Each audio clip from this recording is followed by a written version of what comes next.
Breaking news, it was a tense day on Capitol Hill. Republican lawmakers taking a stand against President Obama and his Syrian refugee policy. And today, the House passing the American Security Against Foreign Enemies Act 289 to 137. Now, this bill will increase security checks for refugees coming in from Syria. Lawmakers, though, proposing other bills as well. I want you to take a look at this list. The Syrian Refugee Verification and Safety Act, the Give States a Chance Act, and the Refugee Resettlement Accountability National Security Act. And of course, Senator Ted Cruz, he had a bill as well, the Terrorist Refugee Infiltration Prevention Act. Now, this got Senator Cruz and Senator Dick Durbin into a heated debate on the Senate floor today. Durbin and other Democrats denying Cruz an attempt at unanimous consent to pass this legislation. Take a listen. Listen to what has been said on the other side of the rotunda and in this chamber today. It does not merit the kind of appreciation of American values which we insist on. The senator from Vermont spoke against overheated rhetoric, and in the very next breath accused me of being anti-American. ISIS intends to murder Americans, and if the Democratic Party cannot distinguish between ISIS terrorists and Irish and Italian and Jewish and Cuban immigrants, then they are ignoring reality.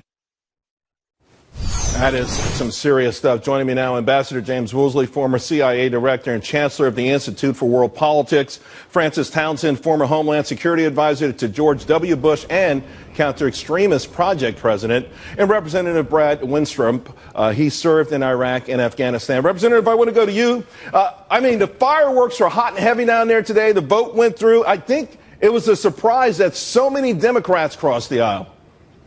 Well, I don't think it was a surprise when you talk to your colleagues across the aisle and within our chamber. It was very clear that we're hearing from our constituents. They're concerned. You see a lot of people weighing in. As you mentioned before, there's this bill and that bill. But this was a bill that we put together that we thought made sense for the protection of the American people. And it's really about the security of our country. And that's not to say that we're not humane. That's not to say that we don't want to take care of people. It's just we got to put our people first.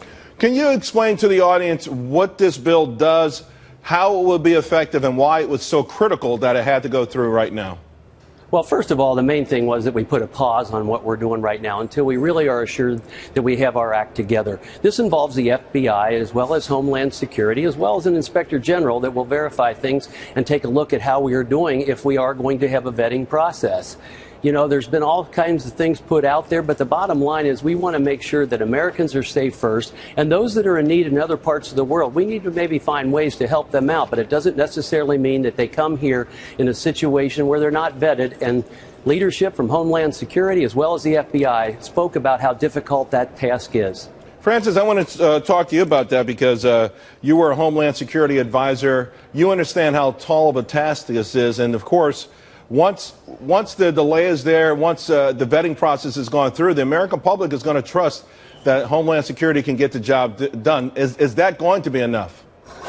Well, I'll tell you, what I don't understand is the president failed to even acknowledge the very legitimate security concerns, not only that have been expressed by Republicans. By the way, the head of the National Counterterrorism Center, the head of the FBI, his director of national intelligence have all testified under oath about concerns about vetting because they feel that they have inadequate information. So the president here could have made a national security argument. He could have said, look, these people are a valuable source of intelligence. Second, he could have said that if you leave them in these refugee camps, they become a recruiting pool for ISIS. He didn't say any of that. He only made the humanitarian argument and never addressed the legitimate security concerns. And I think that explains the overwhelming bipartisan vote in Congress today. And later on in the show, we'll also talk about the cost because this is not free or cheap, Ambassador. But getting back to all of this, one of the other things we're seeing is that the American public, the pendulum of a public opinion has swung so far that, again, similar to this vote, no matter what side someone typically leans on, everyone sort of agrees now, yes, we need to hit the pause button.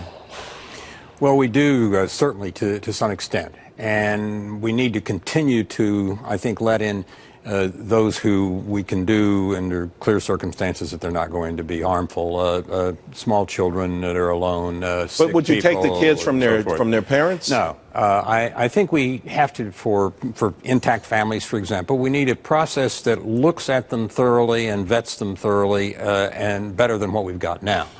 But we need to put at the front of the line the people that are far less likely to become terrorists or be terrorists.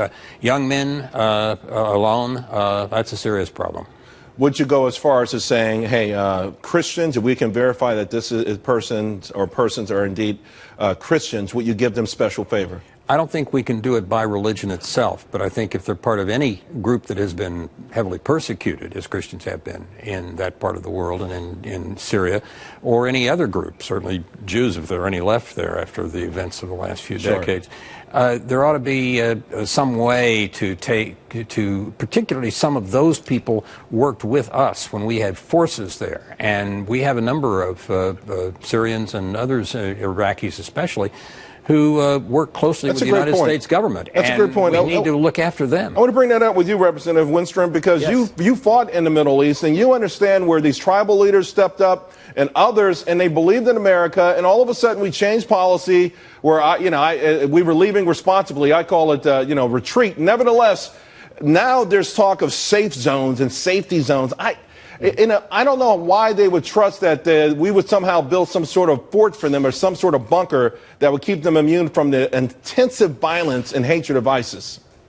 Well, and that may be a temporary measure, and I can tell you as somebody who signed off as a supervisor of an Iraqi citizen who's now in the United States because I worked with him for a year. He put his life on the line for us. We want to have a program in place, but right now with what we're seeing taking place in Paris and other places around, the easy access to come to America, we want to make sure that we're doing it correctly, and that's really what we're asking to do here. You know, with any situation, the scenario that's real isn't necessarily the scenario that you want, and you've got to adjust to it and make sure that you're doing things properly, and you don't want to look back and say, boy, why didn't we take our time and do this correctly? And that's really what we're asking here. And I would agree with that on the religious part. When you look at me here today, you can't tell what religion I am, so that can't be the only criteria for people.